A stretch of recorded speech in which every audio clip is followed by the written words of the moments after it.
Бүтіннің бөлігін табу. Алдарыңызда екі түрлі сан тұр. 126 бұл бүтін сан.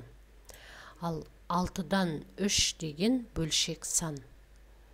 Енді 6-дан 3 бөлшек санының құрамына қарайық. 6-дан 3 деген бөлшек санның астында тұрған сан бөлімі, ал үстіндегі сызықтың үстінде тұрған сан алымы болып оқылады. Сондықтан астына үстіне қарай оқылады. 6-дан 3 деп оқылады. Енді осы 126 деген жаңағы бүтін санның бөлігін қалай табамыз?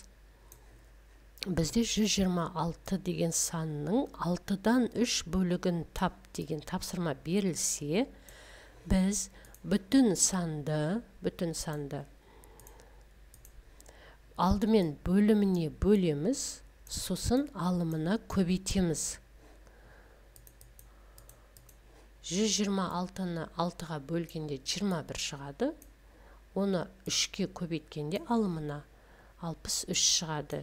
Ендеше 126-ның 6-дан 3 бөлігі 63-ке тең деп оқылады.